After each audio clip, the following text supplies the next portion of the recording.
The woke media is still desperately trying to bury the movie of Sound of Freedom, as the movie absolutely destroys it at the box office. I mean, it's made over $40 million in its opening week, and it only had a $14.5 million budget, so it more than doubled its budget, Sound of Freedom did, in its first week. That's absolutely insane, especially for a movie that not a lot of people heard of going into the release of Sound of Freedom. So let's check out some more of the woke media trying to absolutely bury the movie of Sound of Freedom, as well as the actors involved in it, Mel Gibson, Jim Caviezel, all the rest of the people who were involved in the creation of Sound of Freedom. People acted as if they were at Top Gun, and there's only a couple of paragraphs in here that I'm going to read. Don't worry, we're not reading this entire thing. Like, what a poorly formatted article, dude. I do not want to read this, but I read it anyway, just so you don't have to. "We come to this place for magic," Nicole Kidman purred as she ascended some steps on a suburban Philadelphia AMC screen in sparkly pinstripes last Friday night. The audience toted jumbo buckets of popcorn and trash can-sized sodas as if they were sitting down for the latest franchise blockbuster, but they'd come for something else. Despite pulling in a much-hyped $40 million in its first 7 days, Sound of Freedom isn't one of Hollywood's summer smashes. In fact, it's been marketed to the people in that theater and elsewhere as the antithesis of movie industry escapism, not just counter-programming, but a comeuppance. Sound of Freedom, which stars Jim Caviezel as the controversy-plagued anti-child trafficking crusader Tim Ballard, controversy-plagued, so it's starting already, was completed in 2018 and set up for release by Fox the following year until Disney bought the studio and shelved the movie. I wonder why Disney would shelve the movie. They're not going to question that, though, because the movie was already finished in 2018 and they shelved the movie.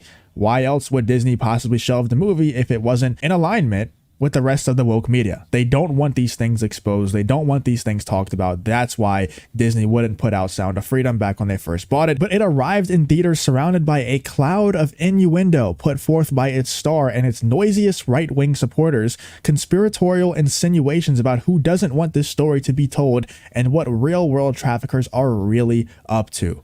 I mean, it's very obvious, man. Like, just look at the CNN clips. Just look at who they're trying to cancel from this movie for simply putting this movie out there. Look at Disney buying the movie back in 2018 and not wanting to put the movie out for no reason other than just not wanting the story to be out there because the movie was completely finished. All they could do was make a profit off of it, and they didn't want to put it out there. The CNN people saying that the movie Sound of Freedom was made based on bogus statistics and QAnon conspiracy theories. It's very obvious what they're trying to do here. I mean, Washington Post, Rolling Stone, we have this Washington Post article here. Sound of Freedom is a box office hit. Whose star embraces QAnon? Like, who cares if the star embraces QAnon if the movie is good? It's a box office hit and it has a great message. Who cares if the star embraces QAnon? Who cares if the star is a schizo? I mean, let's think about the weirdos that we have in Hollywood. When nobody makes a big deal about that, it's only whenever a actor of a movie that's trying to expose really dark things that elites are doing talks about QAnon every once in a while. That's when they care. They don't care about anything. They don't care about any of these other actors who are in support of these dark things that Hollywood and other elites are doing. They only care whenever it's somebody trying to expose that stuff. Here's the Rolling Stone article. Sound of Freedom is a superhero movie for dads with brainworms.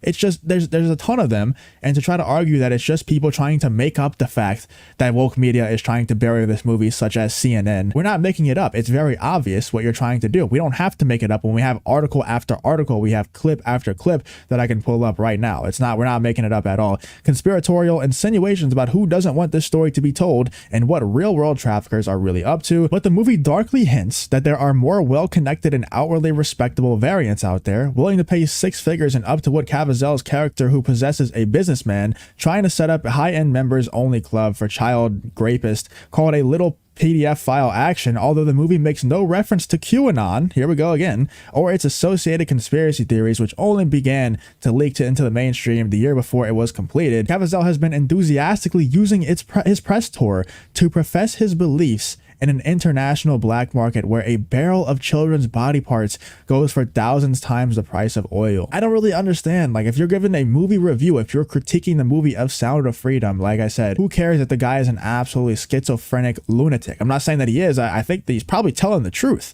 But who cares even if he was, dude? Like, if the movie has a good message, like I said, if it's a well-made movie, then who cares? And then they try to cover their butt here because they don't like the movie, and for obvious reasons, they want to bury this movie because it's exposing, the Sound of Freedom is exposing things that they don't want exposed. The movie is a little nondescript, but that only makes it a better vehicle for other people's messages, and if you're against the anti-child trafficking movie, what does that make you? Since excerpts from articles critical of Sound of Freedom have been widely distributed on Twitter and elsewhere, let me state for screenshotting purposes that I am opposed to child sex trafficking, and I can prove it. After all, I bought a ticket to Sound of Freedom, which Jim Caviezel said could be the Uncle Tom's Cabin of the 21st century. So they're trying to be a little bit tongue-in-cheek there and saying that everybody who dislikes the movie Sound of Freedom is, being called out as somebody who's pro-trafficking, and that's just not the case. It's only the people saying things like it's a superhero movie for dads with brainworms, or it's a box office hit whose star embraces QAnon, or what CNN said in that one clip that I don't have pulled up, said that it was based off bogus statistics and only QAnon conspiracy theories, and only